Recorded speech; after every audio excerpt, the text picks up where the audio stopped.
How's it going, everyone? It's Juan here from SwitchWatch. It's a busy week this week. I'm back with another review, a game called Truberbrook on Nintendo Switch, a point-and-click adventure. But is this one worth adding to your list? Is it worth your time and investment? Let's find out in my review.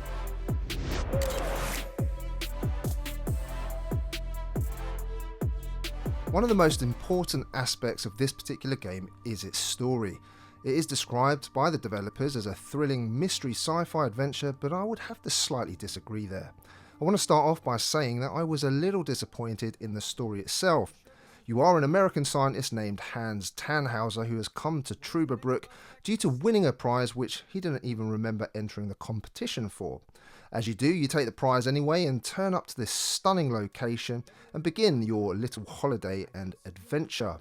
It's not looking like it's going to be much of a break though. Instead, you've been brought to this quaint little town for a reason. But what reason could it be? Well, I'm not going to spoil it here for you.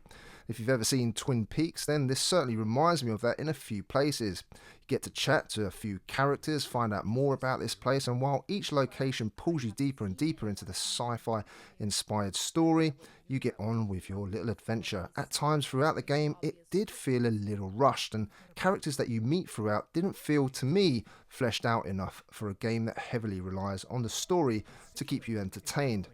I felt it was rather lackluster at times. Don't get me wrong, I wanted to find out what had happened at the end, and I kept plodding along until I finished it. But if you've played many point-and-click games like I have, in, for example, Discworld and the Monkey Island and Broken Sword series, to name a few, then this, to me, falls slightly short. Gameplay, well, this is a point-and-click, and I have to say that the controls on the Nintendo Switch do not do this many favours. You can use the left analog stick to move Hans around each location and the right analog stick to move the cursor. The problem is, as you hover over each item, the cursor can get pulled between two, especially when they're close together. It's not accurate enough, and playing this in handheld really would have benefited from a touchscreen mode, which this is sadly lacking. The other issue I have with this game is its lack of properly managed inventory system, and the way the game gives you all the answers, which is such an odd choice in a game like this where it's up to you to solve puzzles. You could argue it's to keep the flow of the game moving, but this choice feels like a misstep.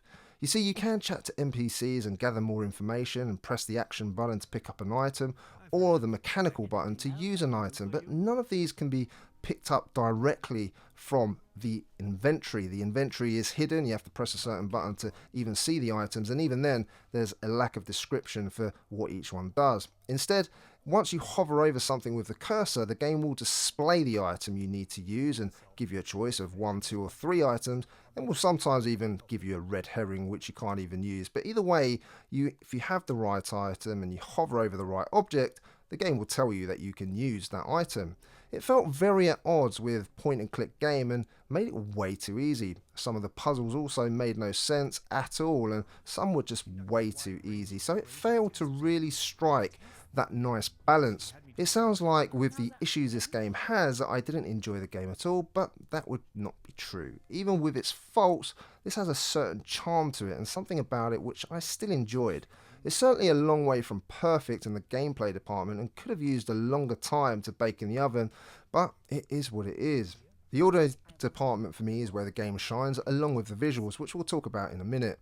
First of all, I'm always impressed when a game is voice acted from beginning to end, and this is voice acted well throughout, which was impressive, especially for an indie game like this. You say so. Let's start with a short evaluation of your associative capabilities. A sort of warm-up, if you will. We are going to show you a series of images, and you will tell me the first thing that comes to your mind. The musical tracks chosen set the tone of the locations really well and imply a very good ambience. The sound effects are all very good, so there was no issues here for me. The visuals, quite frankly, are stunning. The models are digitized and are all handcrafted painstakingly using a technique called photogrammetry to make this world come to life in the game. The devs were also able to get highly detailed polygon models which would fit in well with the created digitized characters, and quite frankly it's lovely. Each place looks great and the details look very good quality. The lighting is also absolutely beautiful and sets the right mood in each place. So when it comes to the world you're exploring, the devs have definitely nailed it. Where I do question the devs and the publisher though is the game's cost. Here you're looking at $26.99 and in the UK £22.49 if you pre-purchase. This will go up to $29.99 in the US and $24.99 in the UK respectively. I got about 6 hours out of it, but you could get more depending on how long it takes you and to obviously solve those puzzles. If you want to play through again for another ending, you can do. And if you've played point and click games like this before, it shouldn't be too difficult for you. You can buy the game physically like the one I have here from Signature Edition Games for £34.99. I feel the game is rather too expensive and needs to be cheaper to compete in this crowded eShop. Before I get into my verdict, here is the SwitchWatch top 3 things I dislike and like about this game. Let's start with what I dislike. Hans moves around the locations way too slowly. We need to speed that up, guys. Number 2, I really dislike the cursor in this game. I wish that it was a little bit more accurate. And number 3, come on guys, for a point and click game, there needed to be touchscreen controls. But fear not, there's still quite a few things I do like about this game. Let's explore the top 3 things. Location, location, location. Love the locations in this game. They look absolutely beautiful. Number 2, the audio and voice acting is fantastic in this game. And number 3, of course, you can buy this in a physical edition. That's always a win for me. Let's get on to the SwitchWatch verdict. There's no doubt that this is a wonderfully crafted game in that it looks and sounds great, but for me, it's not quite a home run. The story's not strong enough, felt rushed with characters not feeling fleshed out. The gameplay is not the most enjoyable with some missteps in terms of the puzzles.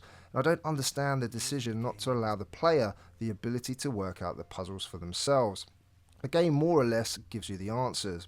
It does feel clunky, but while the game does have quite a few faults, it's still a game I played till the end and rather enjoyed. But I would wait for a sale before picking this one up. I give Truberbrook a 6 out of 10. We hope you enjoyed today's review, and if you did, then please hit that like button, we'd really appreciate that.